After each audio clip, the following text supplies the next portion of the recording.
Let me, before I get into picking up from where I left off last night, just make some observations about today. You know, I learned a lot today, and I try to always take what I experience and incorporate it into my learning and see how we can learn from it. The first thing is we went to the altar of Molech this morning. And we saw, like I said, that it's built in steel and concrete, and the priests there are well paid and drive Porsches and so forth. Very interesting time. Now, the doors opened at 8 o'clock. We were there at 7:30. So what we saw was, what do you think it was, 4 ladies? Were there 4 of them waiting to go in for several minutes there, but when the doors opened at 8 o'clock? And so we had some opportunity to call out some messages to them. What are you doing? Why would you want to murder your baby? You don't have to do this. We're here to help, etc., etc. Just trying to put a chink in the armor, trying to make a connection, trying to get someone to come down and talk to us. So here are 4 women, and finally one of them yells back at me. And you probably want to know what she said. She did not say, well, it's just a clump of cells. And she did not say, I'm too poor to have a child right now. In fact, we saw jacked up 4x4s. We saw sports cars. We saw a lot of money driving down to this place to offer up these children. It's not because they were poor, and it's not because they think they're just a clump of cells that they're getting rid of. What she said was, well, it's my body, so I can do what I want, and you should shut up. Right? That's the number one argument, and that's the argument that I'm going to spend an entire hour on tomorrow night. So please come back so that we can understand my body, my choice, because that's what they're all using. Okay, what happened next in the day? I got to do this chronologically. Alamo was next. I know I had an observation about the Alamo. Oh, so here we are at the Alamo. This is hallowed ground where Texans long ago fired real bullets at other human beings and killed them for liberty. And now they're scared of words in 44-point font on my chest. Get out of here, you're dangerous. You can't have a sign here. You can't practice free speech here. We're scared of your unspoken words. Oh my goodness, how pathetic has this nation become? This nation of Texas deserve to be overrun. Okay, but we all do really for our sins. The red hand syndrome. I just coined this term this afternoon as I was thinking about what I saw at the Alamo. The red hand. Did you all see this at the crosswalks? It goes, boop, boop, boop. I guess so the blind people don't wander off into the road and get run over. Boop, stop. Boop, don't walk. So I'm standing there at the crosswalk thinking about the red hand, and I noticed that across the street there are 12 people. 12, I counted them. Standing there staring at the red hand. Boop, boop. They're not walking. They're not looking left or right. They're just waiting for the hand to stop. Boop. And I look this way, and for 200 yards, there's no car, and there's a barricade. And then I look this way, and for 400 yards, there's no cars, and way down there, almost out of sight, there's a barricade. The road is shut down. Boop. Don't walk. Boop. And the sheep will just stand there. What's stopping you from crossing the road? Beep. What? Just cross the road. What's stopping us from abolishing abortion? The Supreme Court just goes, unconstitutional, unconstitutional, nope. And we go, I'll just stay here. Just cross the river. God will part the waters. Ignore them. They don't carry a gun. They can't arrest you. It's a blinking red hand, for crying out loud. Oh my gosh.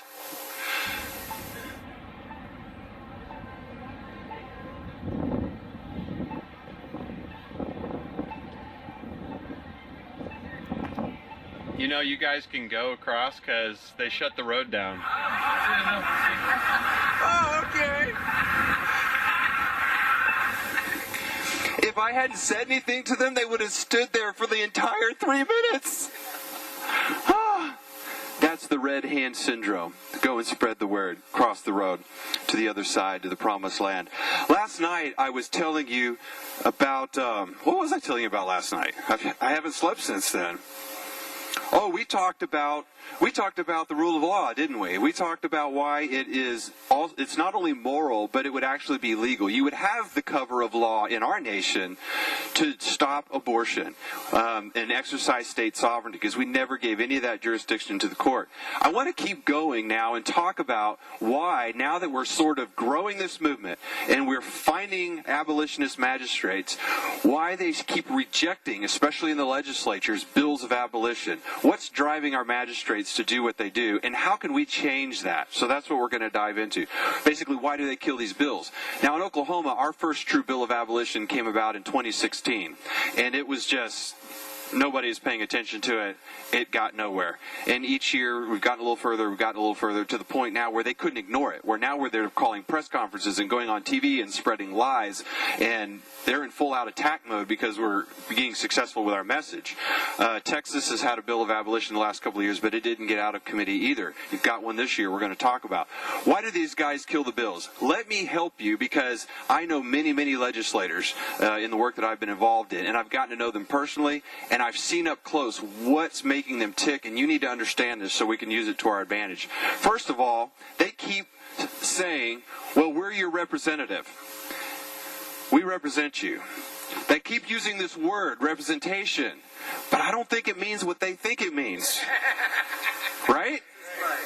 They don't understand their own job description.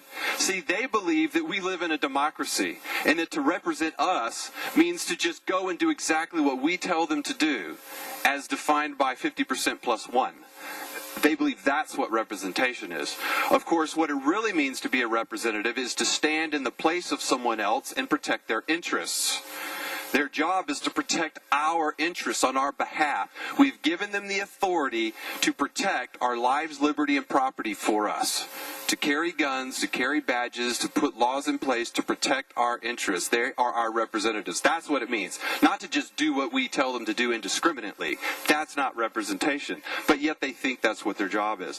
Now, another reason they kill good bills is because they actually do not agree with us. Now, they say the right things. They have test marketed it. They've done their surveys. They've hired marketing firms. They know that if they say, I'm pro-life, and they put it in a really pretty postcard to enough times to you, you will believe it. But it doesn't mean they believe it. And too many times we give them the benefit of the doubt, and we think they actually mean what they say, and maybe, oh, well, the poor guy, bless his heart, he just doesn't know how to carry it out. I'm telling you, more times than not, they don't even agree with you, because the culture is changing, because the church is changing. Mainline Christian denominations are pro-abortion now. Take the Methodists, for example. In their book of discipline, they say, we support the legal option of abortion. Well, who else says things like this? How about the Lutherans in America? This church opposes legislation that would outlaw abortion. That's their social statement on abortion. How about the Presbyterians? They say that those well developed enough to survive outside the womb ought not be aborted. But if you can't make it outside the womb, you're fair game. That's the Presbyterian position. The Episcopal Church is the worst. They are resolved that this church express its unequivocal opposition to any action on the part of governments that would limit the access of a woman to safe means of acting on her decision for abortion. Ladies and gentlemen, we're living in a country where the church culture is completely gone upside down. Everything. The gospel's upside down. Social justice is upside down. What it means to be salt and light is upside down. They're pro-abortion. They're pro-homosexuality. These are the mainline established churches in our nation. And as goes the church, as goes the culture. So if this is what they're thinking in the church, why would it be any different down there at the Capitol? Do you know how you get to be a magistrate? Do you think you have to know your job and how to do it? Do you have to know what good government is and principles of good government? Do you have to pass any kind of test or exam? Do you even have to own property? Do you have to be a responsible adult? No. The way you get elected is you have to be old enough, and then you win a beauty contest. You have enough money to send enough postcards and have just the right haircut, just the right, maybe military service, or enough people in the community, and enough people vote for you. That's it. You're in. What makes us think they would be any smarter on any topic than any one of us? So they look just like the rest of us. They're coming right out of the church, and the church culture is not any different than the secular culture. They just know what to say to get elected. So they don't really agree with us. Now, they also fear opposition. Nobody wakes up in the morning and says, man, I want to get poked in the eye, I want to get cussed, I want my email box flooded with 1,000 emails saying that I'm a blooming idiot. I mean, when these guys get on the wrong side of an issue, they hear about it. They hear about it all over the place. And if you get the wrong group mad at you, they don't let up, and they can unseat you. So they don't want to be opposed. They want to keep their heads down and just keep their jobs. They fear that opposition. They also presume to know the future, right? They run around saying, this will never work. I'm not going to do that for X, Y, and Z reasons. And it's just a reason not to do something. The other thing they fear is reprisals from leadership. Okay? Just because you are one of, say, 150 legislators doesn't mean you have the same power and authority as all the other legislators. There's a power game that's played at the Capitol and in powers of position. And so they fear what can happen from, if you're just in the committee and you want to vote for this bill, well, if you vote against the chairman, you're not getting your legislation heard. And if you go against the leader of the Senate or the leader of the House, you can forget about it. You're not having anything heard. You'll never be a chairman. You're just going to sit in your office and rot away for the rest of your term. So they fear that. They fear becoming irrelevant by going against leadership. Now, here's another little dirty secret. You have no real representation. The average person on the street thinks, I have a state representative. I bet he has a right to get a bill heard at the Capitol and get a vote on it. If I and my friends go to my state representative and we have this great idea for a bill, and he says, you bet, I'll run it, we are under the mistaken notion that that thing is going to get a hearing and receive some votes, up or down, and that they all have that opportunity at the Capitol. Did you know that's completely false? You do not have representation. There are two people that have all power in the legislature. In the Senate, it is the lieutenant governor, the president of the Senate. He has all power. He is the Pharaoh of the Senate. And on the House side, it's the Speaker of the House. They appoint every committee chairman, they appoint every member to committees, and they assign every bill to the committee that they want. Do you realize that gives them complete sovereignty over our lives, over your legislator and my legislator? They have no power. They have no voice. They are forced to buy, beg, steal, and trade votes with leadership to get anything done. That's the reality down there at the Capitol. So we only need to spend our time applying pressure in certain key areas. Don't waste your time talking to the minions. You have to go straight to the Pharaoh. You go straight to Gru. All right, who is the leadership? Who are the guys really holding the power in the state of Texas? Let's just run down that real quick. Obviously, the Speaker in the House, his name is Dennis Bonin. Now, let me just pause right now because I'll forget later. Did you guys make it back with your packets? Let's just do this right now. Let's get into the packets and find the notes for tonight. What's the title? Implementing Abolition is the kind of the material I'm working through there, so you can take some notes. The other piece of paper you'll want to find says Free the States across the top, and it is a summary of the abortion-related legislation in Texas. We'll take a look at that together tonight as we go through. So one guy you need to know is Dennis Bonin. He is the Pharaoh of the House of Representatives in the state of Texas. Another really important guy would be the committee chairman of whatever bill you care about. His name is Representative Jeff Leach. Jeff Leach, Jeff Leach, as in blood-sucking parasite. No, that's probably 2 E's, isn't it? I don't know Jeff. That's just a joke based on his name. Never met the guy. He may be an awesome dude. So, Jeff, if you see this, sorry, buddy. But he's the committee chairman, so he'll be important. Now, the lieutenant governor is Dan Patrick. Lieutenant Governor Dan Patrick, not the NFL radio sports commentary dude. But this guy is the president of your Senate, Pharaoh of the Senate. Another important person in the state is Governor Greg Abbott, obviously, because he has to sign every piece of legislation and because he has the bully pulpit. Because if he calls a press conference, the entire state hears it. It's covered on all news stations, and he could say, I want to abolish abortion, and I ain't signing the budget until you send me that bill. And he can make it happen that way. That's power. Okay, so those are your key ball players as far as leadership goes. They're calling the shots. All right, so why do they kill bills? No real representation, and because they fear losing office.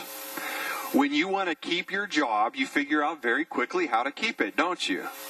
So they know that what they need to do is appease as many of the voters as they can. Let's make a lot of voters happy by doing things that look really cool and attractive to them, and let's avoid ticking anybody off. That's the two things they want to do. So that leads to certain modes of behavior.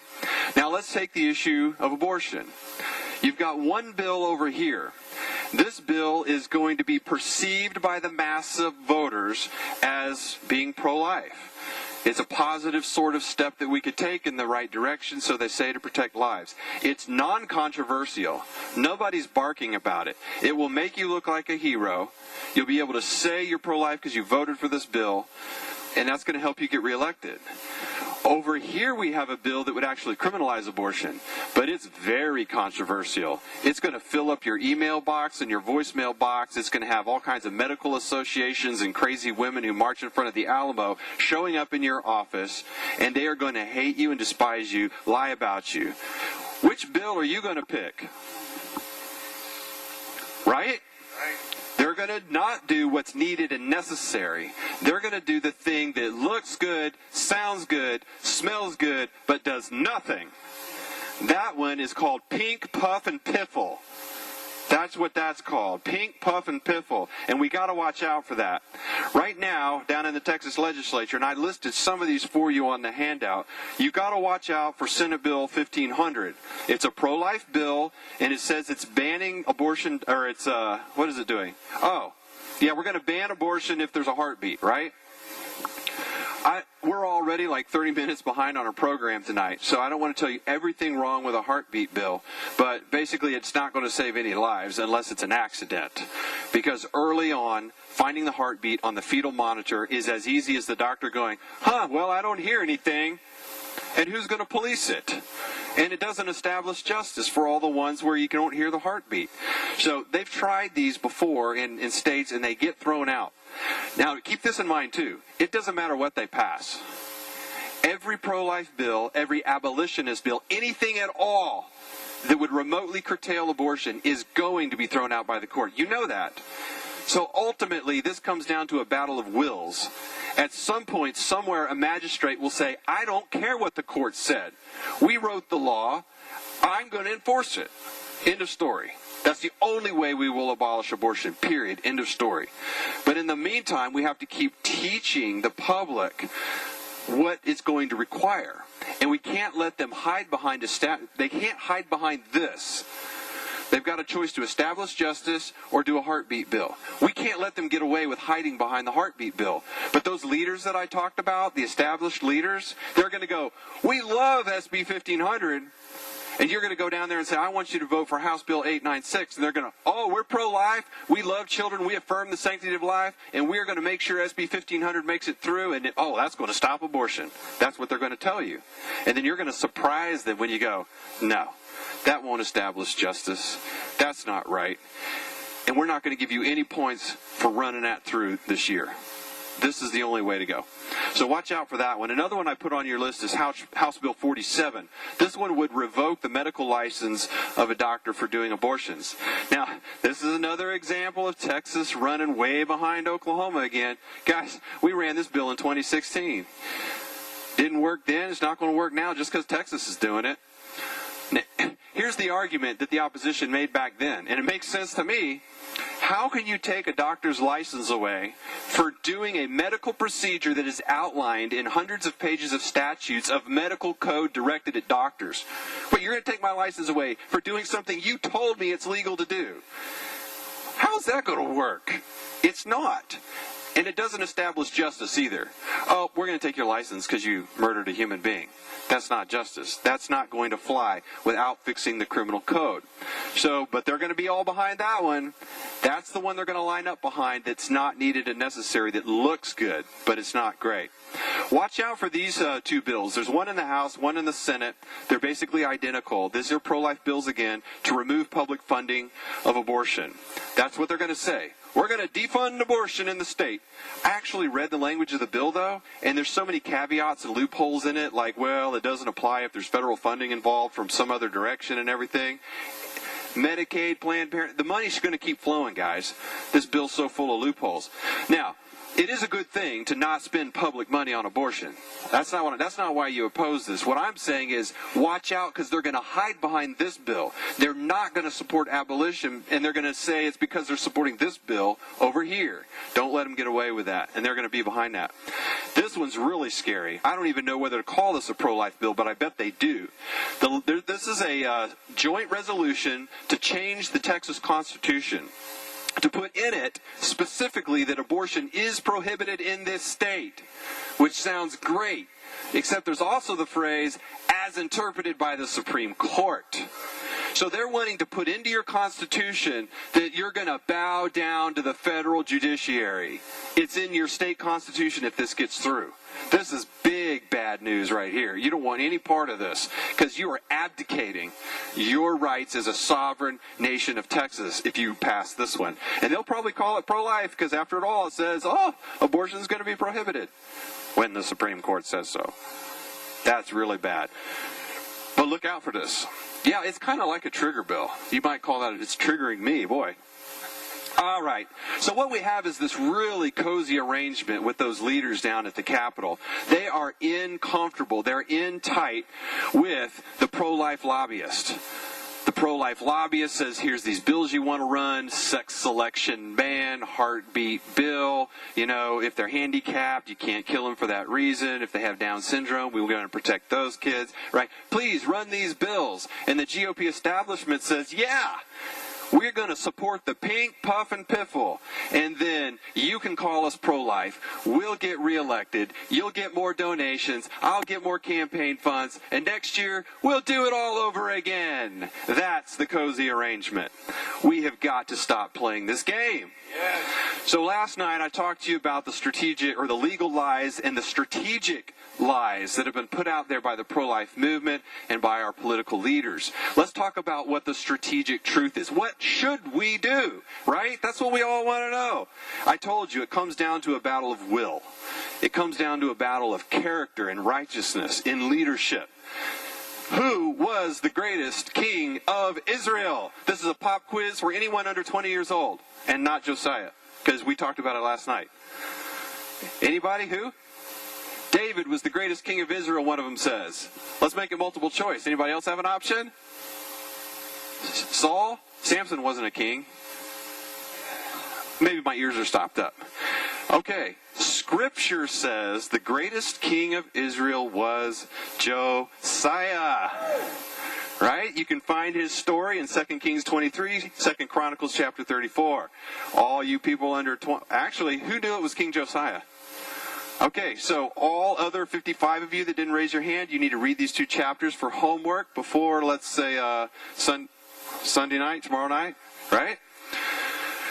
So Scripture says there was never a king like Josiah who had zeal for the Lord and his law. He was the greatest king of Israel. Now, he came to power at a time when Israel had completely forgotten God's law. There's a very interesting little verse in there that says when he came to power, it was a time when parents were making their children pass through the fire. They were burning up their children as sacrifices to Molech. So they were practicing child sacrifice. Now the question is, what did King Josiah do to stop it? Okay? Do you think he established state education and put up billboards and ran people through government schools and for 2 years taught them that abortion is bad, okay? And we think you should stop doing that, and we're going to cut back on it. We're going to start regulating the altars and the sacrifice, and we might stop it some years down the road. Is that what King Josiah did? Did he wait for a majority of cultural support? Did he go out with surveys? Did he hire a marketing agency? Hey, guys, help me market this to the people while they'll swallow it. You know what we need to do? We need to find out how many priests of Yahweh are out there, how many priests of Baal are out there, and when we get a bigger number on this side, when the majority is with Yahweh, then we're going to stop child sacrifice.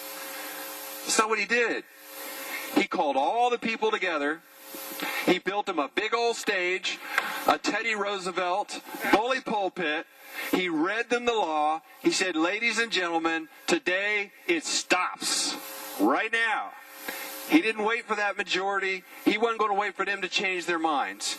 Calls them all together, reads them the law, and he changes the culture by telling them what will not be permitted anymore. That's how he did it. And that's how we have to do it today.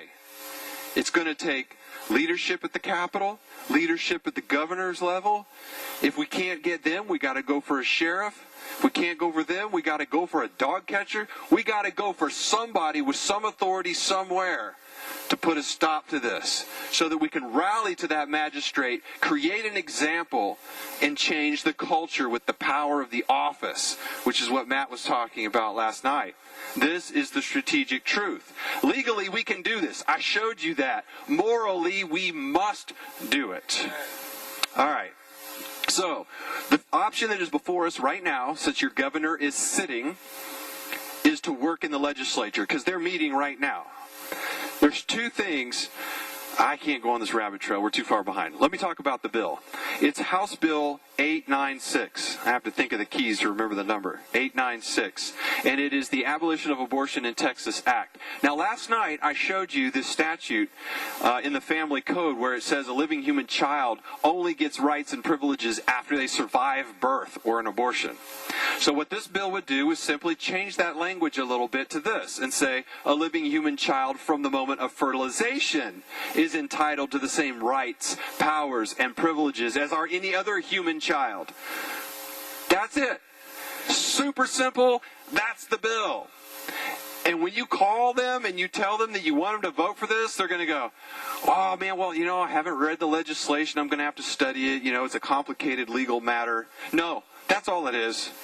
They'll do that to you every time.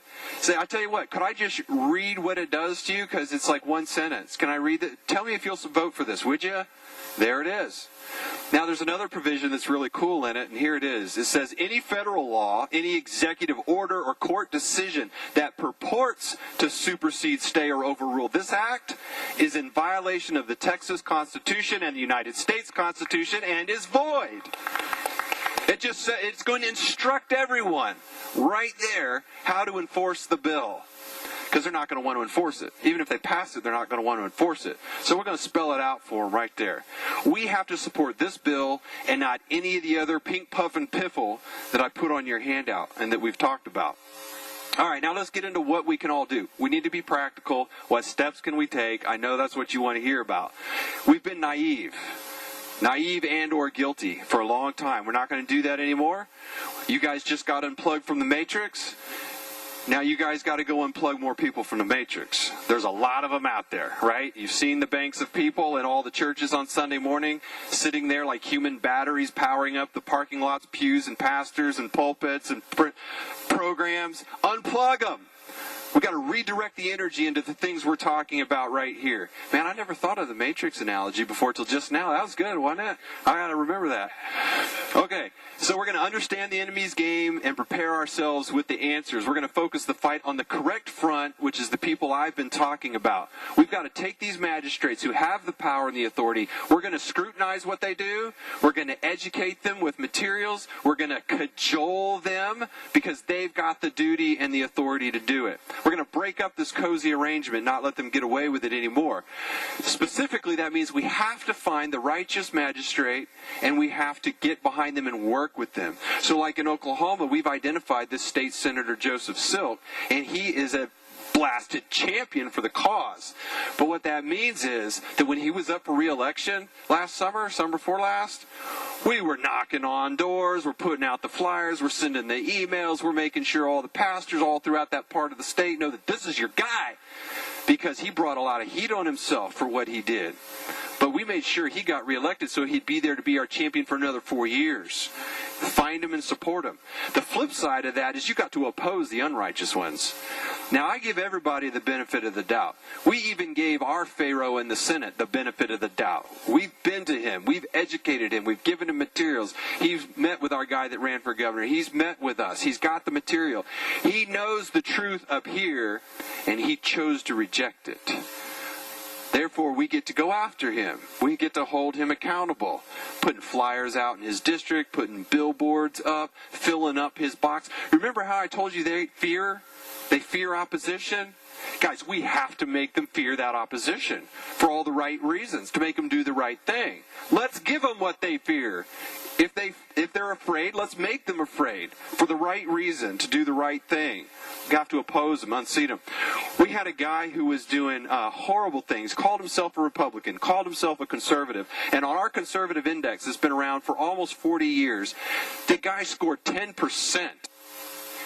And he only did that by missing votes, because he got free points for missing votes. He was better off. If he had actually been there to vote, he would have had 0.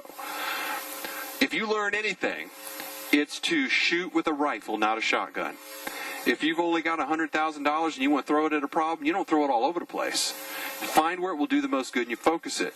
We went after that one senator and we unseated him. Hardly ever does an incumbent lose. He lost by 60%. And that's because everyone in the state ganged up on him. And now they know they need to listen to us. We have to be strategic this way. You can't just go around griping at all of them. Find the baddest one and make an example out of them. And that might mean you have to run yourself. You've got a representative. You've tried to educate him. You've met with him. You sent him information. He's not listening. Somebody's got to run against him. You can't let him we can't keep doing the same thing. Somebody's got to be there with a different kind of a voice. So you're going to apply pressure. What that looks like is Luke chapter 18, right? The persistent plea? Yes. Luke 18, the parable of the unjust judge. The woman comes there every day. Grant me justice. The guy doesn't even agree with her, but he's sick and tired of her coming saying, grant me justice. He says, you win. You've got to put these guys on a rotation. You're going to email them every Sunday morning before you go to church. You're going to leave a voicemail every Monday morning before you start work. You or somebody's going to show up at the Capitol with an appointment, and you're going to take the doctrine of the lesser magistrate, and you're going to say, I need you to read this and tell me what you think about it next weekend. And if he doesn't, you're going to keep bugging him and bugging him and bugging him. Put them on a rotation. As long as they're in session, you're in session. In their ear, giving it to them. Because the lobbyists do it. The opposition does it. You've got to do it too. You've got to teach others about good policy. There's only, 85 people strong in this room. But we're from how many different congregations of believers? From how many different counties in the state of Texas?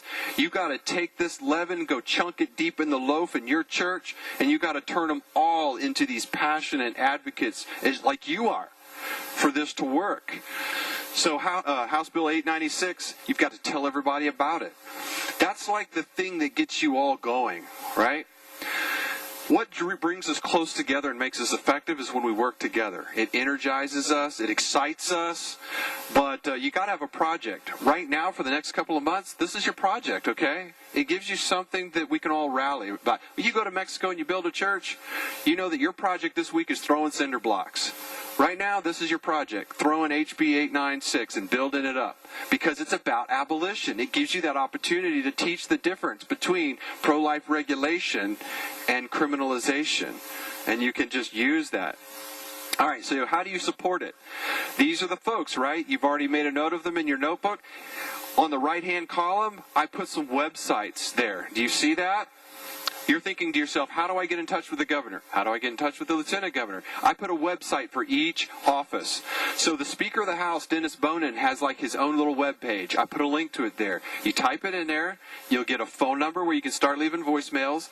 There'll be a place where you can send him a message online, like an email. You're going to send that.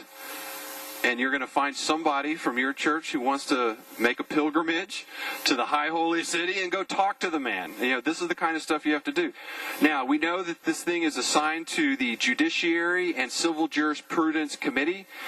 Jeff Leach is sort of like a mini governor, like a Herod, a king over the Jews in that area. Now, he still answers to Rome. He still answers to Caesarea.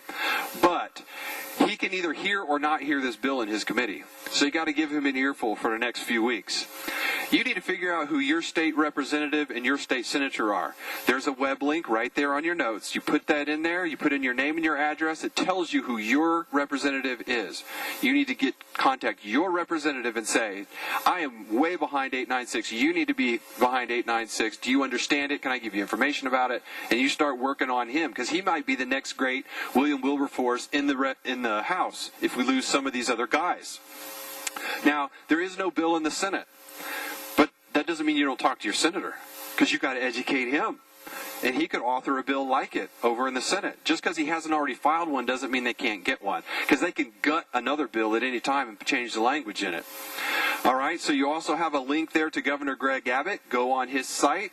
You need to hold him accountable for not making good on his pledge to Rusty's family and using his power to stop abortion right now. And of course, you need to go to Dan Patrick's site, which I put on there also, and give him what for. That's really important, because he's the Pharaoh over the whole Senate. He has a bully pulpit. All right. So you're making all those contacts. What else? Get involved with like-minded activists. You're already doing that here. You're getting a feel for what that's like. Now it's time to go drag other people into it with you. It's a whole lot more fun to do hard work when you do it with friends. Do it together. All right, follow freethestates.com. Check that out on Facebook. Like them and follow them, because right now they're primarily focused on Oklahoma, but we fire out updates all the time about state sovereignty, about abolition. You'll see what's going on in all these different places. That's a great one.